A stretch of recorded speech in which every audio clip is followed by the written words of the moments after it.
Praise దల welcome to my channel. ఈరోజు నోవాహు జల ప్రళయం గురించి మనం మాట్లాడుకుందాం. నాకు ఈ విజయవాడ వరదలు వచ్చిన కాంచి నోవాహు జల ప్రళయం గుర్తొస్తుందండి. భూమి మీద పాపం పండిపోయిందో ఎవరి శాపమో తెలియదు, కానీ కొన్ని ప్రాంతాలు విజయవాడలో సింగనగర్, రాజరాజేశ్వరిపేట, చిట్టినగర్, వన్ టౌన్ ఇట్లా కొన్ని ప్రాంతాలు మునిగిపోయింది. జలప్రళయం నోవాహు కాలంలో వచ్చిందండి. 40 రోజులు, 40 రాత్రులు, 40 పగలు. అప్పుడు ఒక కుటుంబం కాపాడబడింది. నోవాహు ఎంతో సువార్త ప్రకటించాడు, కానీ వాళ్ళు మారలేదంట. మారకపోగా వాళ్ళని హేళన చేసేవాళ్ళంట. పాపం ఎంత పండిపోయిందండి. దేవుడు రెండో రాకడ వచ్చిందేమో అని అనిపిస్తూ ఉంటుంది.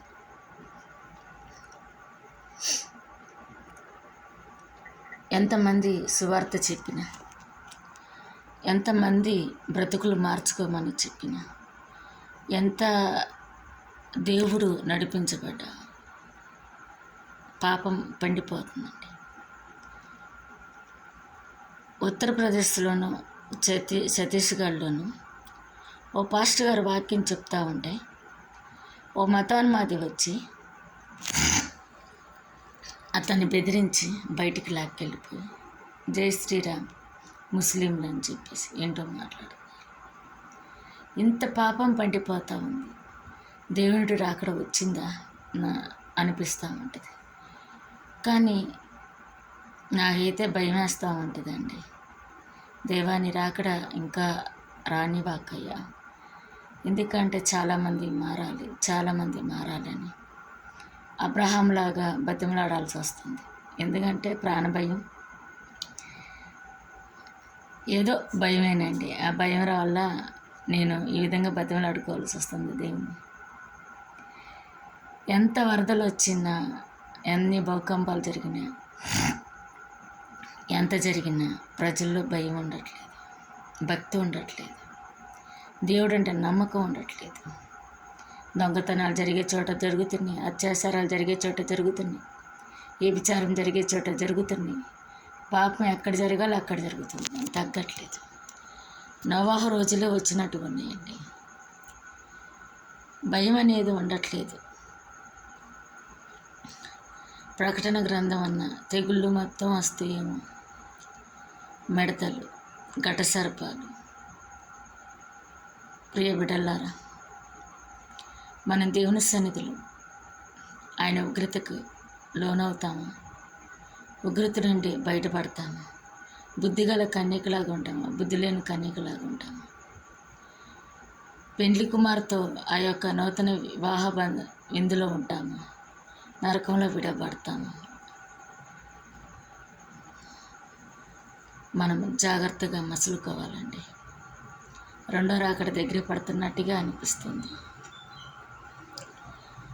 ఓ పక్క వరదలు, ఓ పక్క పాపం, ఓ పక్క సువార్త జరగనట్లేదు.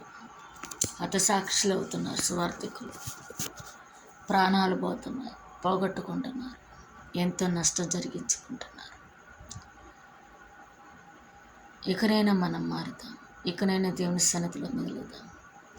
ఇకనైనా దేవుని తెలుసుకుందాం. భయము భక్తితో కుటుంబాలు దేవుని సన్నిధిలో మొరపెట్టుకుని బిడ్డల కొరకు, తల్లిదండ్రుల కొరకు, అన్నదమ్ముల కొరకు, భర్త అందరి కొరకు ప్రార్థించాం.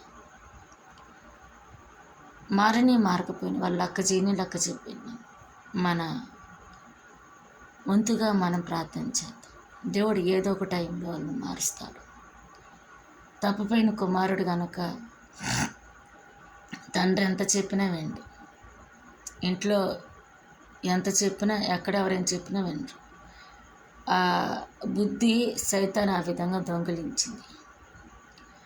ఎప్పుడు బుద్ధి తెలుసుకుంటాడంటే ఆస్తి అంతా పోగొట్టుకొని తన స్నేహితులు వదిలేసి జీవితమే కోల్పోయాక పందులు తినే ఫుడ్ తినేటప్పుడు జ్ఞానం తెచ్చుకుంటాడు. ఒక దొంగ సిలువలో జ్ఞానం తెచ్చుకుంటాడు. మనకి చాలా సమయం ఉందండి. కృపా సమయం అంటే చాలా సమయం ఉందో లేదో తెలీదు. కృపాకాలంలో ఉన్నాము. ఆయన రాకడ ఉగ్రత దినం దగ్గర పడుతుందో తెలీదు. ఇకనైనా సువార్త ముయ్యబడొచ్చేమో, బైబిల్ అందకపోవచ్చేమో. జాగ్రత్త. దేవుని సన్నిధిలో కనపడదు.